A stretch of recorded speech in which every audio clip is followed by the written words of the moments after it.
Hello friends, welcome to learn services. This is Ram Soni. आज हम discuss करेंगे एक बहुत ही इंपॉर्टेंट टॉपिक के बारे में।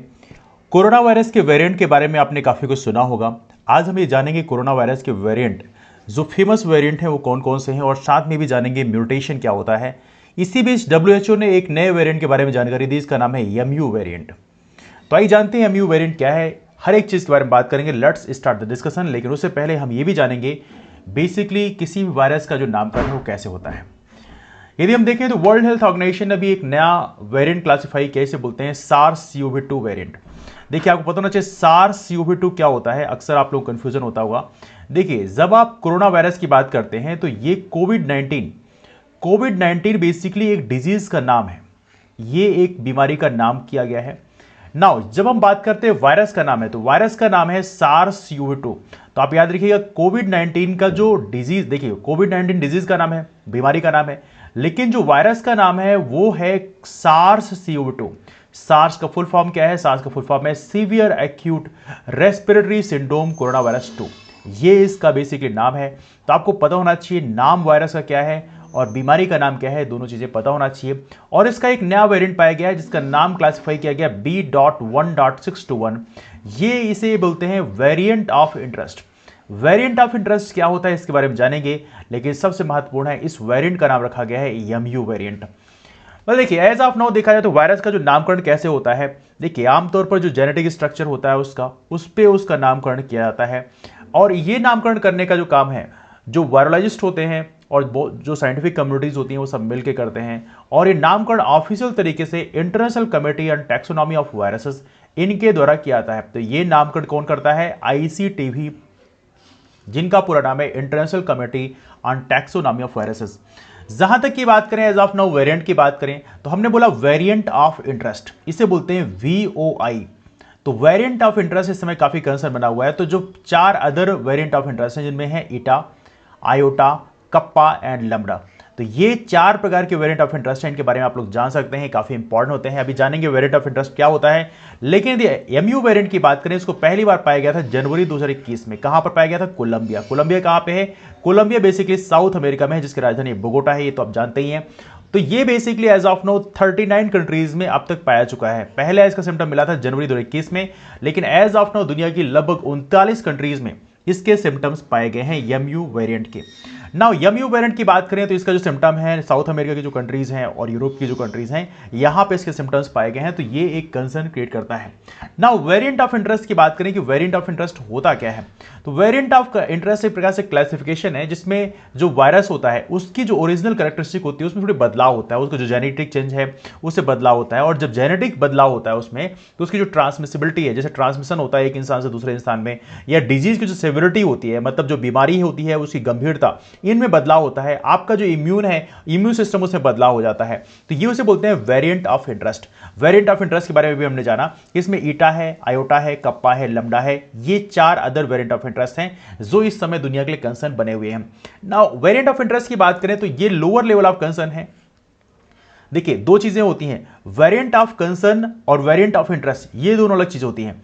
वेरिएंट ऑफ कंसर्न की बात करें, ये हाई लेवल का होता है। मतलब वेरिएंट ऑफ कंसर्न की बात करें, ये ज्यादा डैमेज करता है। लेकिन वेरिएंट ऑफ इंटरेस्ट अभी सिर्फ एक ऐसा होता है कि मतलब उसमें स्टडी स्टार्ट होती है, मतलब वो इतना बड़ा कंसर्न नहीं होता। लेकिन जो वेरिएंट ऑफ कंसर्न होता है वाकई बहुत डैमेजिंग होता है। जैसे अल्फा की बात करें, बीटा की बात करें, गामा की बात करें, ये वेरिएंट ऑफ कंसर्न में आते हैं, मतलब वाकई बहुत ज्यादा डैमेजिंग है। ये यदि वेरिएंट होते हैं तो कहीं ना कहीं काफी दिक्कतें आती हैं। लेकिन वेरिएंट ऑफ इंटरेस्ट जब होता है तो उसमें इतनी दिक्कतें नहीं होती हैं, मतलब it's not that severe actually. हाँ, लेकिन उसके बारे में स्टडी जरूर की जाती है। तो वेरिएंट ऑफ कंसर्न और वेरिएंट ऑफ इंटरेस्ट में क्या डिफरेंस है ये आप समझ चुके होंगे।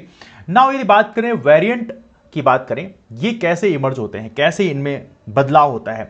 तो वेरिएंट की बात करें तो जब भी कोई वायरस में कोई म्यूटेशन होता है, मतलब उसे बदलाव होता है, उसका जो RNA होता है उसमें बदलाव हो जाता है, तो आमतौर पर उससे आपको म्यूटेशन वेरिएंट देखने के लिए मिलता है। यदि आप बात करें एरर्स, जो आपका वायरल RNA होता है, जो वायरस होता है उसकी जो RNA होती है उसमें कुछ एरर्स हो जाते हैं, उसमें कुछ बदलाव हो जाते हैं और इसके चलते म्यूटेशन आपको देखने को मिलता है। यदि आप इस पिक्चर में देखें तो ये पेरेंटल स्ट्रेन है, मतलब इस तरह से मान लीजिए कोई वायरस है, अब इसमें कोई बाहर का RNA, यहां पर RNA में कुछ बदलाव हो गया।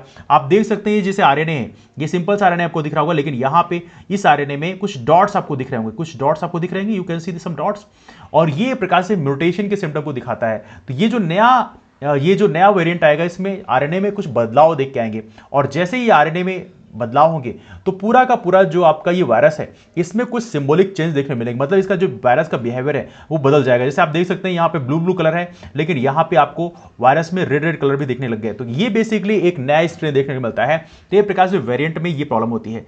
तो म्यूटेशन आप समझ चुके होंगे बेसिकली क्या होता है, जो जेनेटिक सीक्वेंस होता है वायरस का उससे बदलाव हो जाता है। सार्स CO2 की बात करें, जो कि एज ऑफ नो हमारा जो कोरोना वायरस है, कोविड-19 जो डिजीज है उसके वायरस का नाम है, उसकी बात करें इसका नाम है विच एक राइबोन्यूक्लिक एसिड है, मतलब बेसिकली एक आरएनए वायरस है। आपको पता होना चाहिए, आपसे एग्जाम पूछा आता है कि जो SARS-CoV-2 है ये किस तरह का वायरस है, तो आपको पता होना चाहिए एक आरएनए वायरस है, राइबोन्यूक्लिक एसिड वायरस है। ये क्वेश्चन एग्जाम में पूछा जा सकता है, तो इसको आप लोग जरूर याद रखेंगे, है ना। तो यहां पे क्या होता है, म्यूटेशन में क्या होता है, जो आरएनए वायरस होता है इसका जो बेसिकली इसमें कुछ चेंजेस आते हैं। बस सिंपल सी बात है, क्योंकि वायरस क्या करता है, वायरस अपने आप को कॉपी करता है, रेप्लिका क्रिएट करता है। वायरस का मतलब है रेप्लिकेशन। रेप्लिकेशन का मतलब अपने जैसे ही एक दूसरा बना देता है, लेकिन जब यहां पे कॉपी करता है तो इसमें कुछ म्यूटेशन हो जाता है, कुछ बदलाव हो जाता है, और जैसे ही बदलाव हो जाता है तैसे इसे बोलते हैं म्यूटेशन, दैट्स कॉल्ड म्यूटेशन, है ना। अब देखिए तो म्यूटेशन जो है वेरिएंट्स और म्यूटेशन के बारे में यदि आप जानने की कोशिश करें तो म्यूटेशन क्या होता है। म्यूटेशन का मतलब यह है कि जो वायरस का जो प्रोटीन होता है, वायरस प्रोटीन होता है, उसमें कुछ ऐड होता है या डिलीट हो जाता है, दैट्स सिंपल थिंग, और इसके चलते आपको वेरिएशन देखने को मिलता है। तो कॉम्बिनेशन ऑफ म्यूटेशन में तकरीबन 5 से 15 म्यूटेशन देखने को मिलते हैं, ये आमतौर पर ऐसे होते हैं। अब देखिए वेरिएंट ऑफ कंसर्न, यदि वेरिएंट ऑफ कंसर्न की बात करें तो यहां पे ये इनमें से कोई भी एक क्राइटेरिया यदि फुल करती है तो वेरिएंट ऑफ कंसर्न बनता है। हमने डिस्कस किया था, एक होता है वेरिएंट ऑफ कंसर्न और एक होता है वेरिएंट ऑफ इंटरेस्ट, ये दोनों अलग अलग चीजें होती हैं। तो यहां पे देखें तो मान लीजिए सपोज करिए वेरिएंट ऑफ कंसर्न उसे बोलते हैं जब उसमें ऐसा एविडेंस मिले कि वो ट्रांसमिशन जो है बहुत ही आसानी से हो रहा हो एक इंसान से दूसरे इंसान पे। जैसे डेल्टा वेरिएंट की बात करें वो वेरिएंट ऑफ कंसर्न में आता है ना। इसके अलावा दूसरी कंडीशन है कॉजेज मोर सीवियर इलनेस, या उससे ज्यादा गंभीर बीमारी हो जाए। या तीसरा कंडीशन है वो जो आपकी बॉडी में जो एंटीबॉडीज हैं या आपकी बॉडी में जो मतलब प्रकार से जो वैक्सीनेशन किया गया है उसको न्यूट्रलाइज कर दे, मतलब उसका इफेक्ट जो है कम कर दे। जैसे मान लीजिए आपको वैक्सीनेशन हुआ कोरोना के वैक्सीनेशन के लिए, या सपोज करिए आपने कोविशील्ड लगवाया या जो भी लगवाया, तो वहां पर उसको न्यूट्रलाइज कर दे, तो इसे बोलते हैं variant of concern. Variant of concern में कौन सा आता है, अल्फा है, बीटा है या डेल्टा है, ये वेरिएंट जो है ये वेरिएंट ऑफ कंसर्न में आते हैं। वेरिएंट ऑफ इंटरेस्ट की बात करें तो वेरिएंट ऑफ इंटरेस्ट उतना सीवियर नहीं होता है, उसमें उतनी क्राइटेरिया फुलफिल नहीं होती। जैसे यदि as of now variant of concern की बात करें, दुनिया में यूके B1117 है, साउथ अफ्रीका की बात करें, यूके मतलब ब्रिटेन वाला, साउथ अफ्रीका B1351 है, ब्राजील का P1 है। तो ये सारे जो है वेरिएंट ऑफ कंसर्न है एज ऑफ नाउ देखा जाए तो यहां पे सैंपल इसका तब लिया गया, हालांकि इतना आपके लिए इंपॉर्टेंट नहीं है कि इसमें आप ज्यादा पढ़ें, लेकिन हाँ इंक्रीज इनएफेक्टिविटी जो है ये कंसर्न क्रिएट करता है, क्योंकि आपका जो बेसिकली जो वैक्सीनेशन होता है उसको इनफेक्टिव कर देता है, तो कहीं ना कहीं ये एक बड़ा कंसर्न क्रिएट करता है। सीवियरिटी, हालांकि इतनी सीवियरिटी के बारे में स्टडी नहीं हुई है या इतना सीवियर नहीं रहा वैसे, लेकिन फिर भी जो वैक्सीन का इफेक्टिवनेस जो है वो पॉसिबल हो सकता है। तो अभी यहाँ पे देखा गया है, हालांकि यूके B1117 में देखा जाए तो यहाँ पे वैक्सीन का इफेक्टिवनेस जो है वो बना हुआ है, लेकिन बाकी में देखा तो पॉसिबिलिटी हो सकती है, लेकिन अभी कंप्लीट फुल प्रूफ स्टडी नहीं हो पाई है। तो ये आप याद रखते हैं। बाकी अलग अलग कंट्रीज में 142 लोकेशन है जहां पे यूके B1117 जो वेरिएंट है इसको बेसिकली वहां पे पाया गया है, इसके सिम्टम मिले हैं। साउथ अफ्रीका की बात करें उसका जो वेरिएंट है B1351 इसका 97 जगहों पाया गया है। ब्राजील P1 की बात करें तो यहाँ 56 जगह पाया गया है। तो ये बेसिकली ऐसे होता है।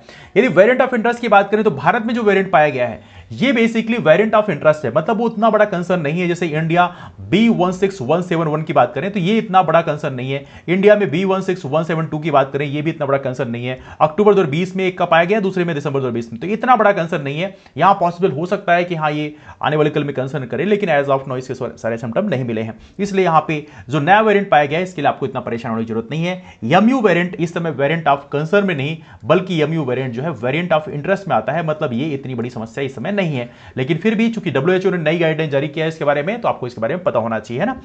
तो डिस्कशन को वाइंड अप करते हैं। इसके अलावा जो लोग MPPSC के हमारे 1 ईयर बैच कोर्स को ज्वाइन करना चाहते हैं या MPPSC मेंस के बैच कोर्स ज्वाइन करना चाहते हैं या फॉरेस्ट सर्विस मेंस के बैच कोर्स ज्वाइन करना चाहते हैं वो इस नंबर पे कॉल कर सकते हैं। नंबर है 8826030304। और सबसे महत्वपूर्ण ये बात है कि यदि आप MPPSC जैसे एग्जाम की तैयारी करना चाहते हैं तो आप राम सोनी MPPSC नाम का टेलीग्राम ग्रुप जरूर ज्वाइन करें। यहाँ पे आपको क्लासेस की इन्फॉर्मेशन मिल जाती है, तो इसके माध्यम से भी आप हमसे जुड़ सकते हैं। चलिए मिलते हैं आप लोगों से फिर, तब तक के लिए bye bye and take care.